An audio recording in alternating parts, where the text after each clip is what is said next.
अस्सलाम वालेकुम दोस्तों वीरो की हाल चाल है। अज तुम देख सकते हो साढ़े पिंड की पक्की सी जिते कल रेड़ा वो गिरिया सी जी पुली मैं तुम दिखाना पाया वा कि कल इतने ना यार एक हादसा आया सी वजह तो ना पुली देखो पिंड वाले सारे ने जानी कि तावन शावन करके ना उसकी वजह तो देखो जी पुली बनती पई आ कि क्रेन वाले का भी शुक्रिया यार बंदे का भी शुक्रिया जिन्हें देखो यार नेकी की अल्लाह पाक उन्हें होर हसवे तौफीक देवे जी।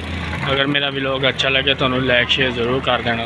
तुसी देख भी सकते हो माशाल्लाह बड़ा रश भी है। उसकी वजह तो यह है कि दूसरा कल के हादसे की वजह तो ना यार बड़ी तावन शावन की वजह हुई आ कि यार तुम देख सकते हो साढ़े पिंड का मेन बाजार सी उसकी वजह नाल ना यार आवाम काफ़ी देखती पई है कि रोज़े का टाइम भी होने वाला। अगर तुहानू मेरा व्लॉग अच्छा लगे तो लाइक शेयर जरूर कर देना दोस्तों।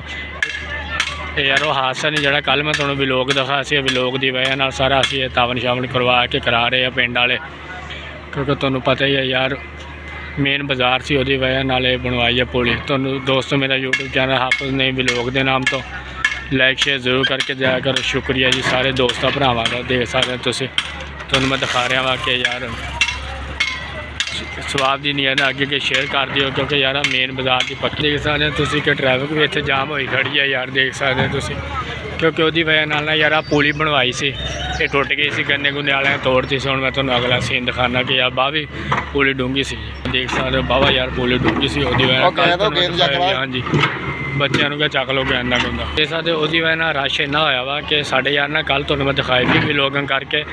अगर मेरा व्लॉग अच्छा लगे लाइक शेयर जरूर कर देना दोस्तों। चेक कर सकते साढ़ा मेन बाजार है जी बाजार की असी वीडियो बनाई है इस वास्ते कि तुहानू दिखा भी दें कि काफ़ी रश भी इस वजह तो हो रहा पक्की सी। सारे दोस्तों अगे स्वाब की नीयत नाल शेयर करनी है वीडियो मेरी।